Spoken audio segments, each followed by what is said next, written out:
Have we all sunken into a species-wide bout of clinical depression? A severe but subtle despondency, germinating in every single one of us. The thought hit me, smacked me as true. Its flawless pitch rang on and on, adhering to my consciousness like shit on shoe. I was on my back, my hands making a tent on my sternum. I was staring at the ceiling fan spinning above, its body wobbling gently in reaction to its rotating blades. It was a sort of meditation, focusing on the blades, an attempt to quiet my senses and fall into sleep. As if the thought were not distracting enough, a car alarm went off outside. A squawking robotic bird with Tourette's syndrome. But I pressed on. Still committed to easing my mind, I endeavored to appreciate the beauty of the silence that existed between the beeps and screams of my neighbor's BMW. It was a nearly impossible task. But in those spaces, I did find something. I found the calls of the dead. I found the dinosaurs. They said, "It started like this for us too. We were down. Nobody noticed because it was gradual. It snuck in like fog. We were moody and sluggish and complacent. And we were too busy eating things to take notice." In time, the car alarm relented. I stared with even greater focus at the ceiling fan. I could hear the buzz of the lighting element in the reading lamp. I was aware of every hair on my body. I itched. I knew that at the very least, I was depressed.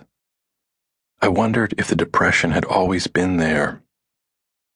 It was not unlike listening to the song American Pie. You reach a point in the song when you ask yourself, have I always been listening to this song? To answer yes defies rationality, but to answer no discredits your experiential reality.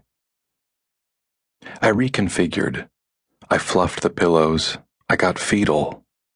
Closing my eyes, focusing inward, I tried to call up something cheerful that might set my thoughts on a hopeful course.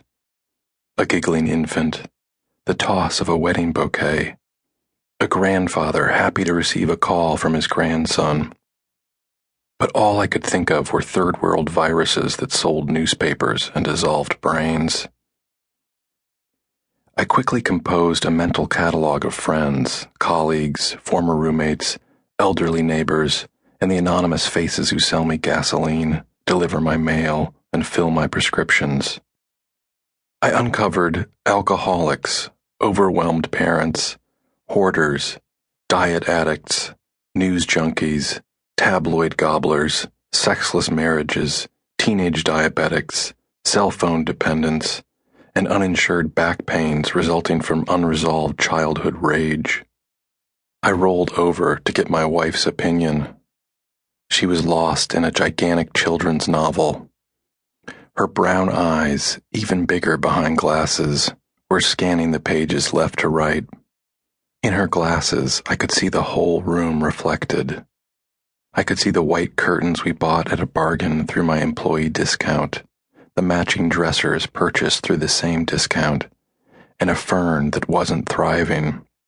I took turns looking at her through one eye while the other was closed, toggling back and forth. From both perspectives, she didn't seem to notice I was staring at her. I said, "Brenda, is it me or is every single person we know depressed?" She let out a dramatic sigh and slowly closed her book.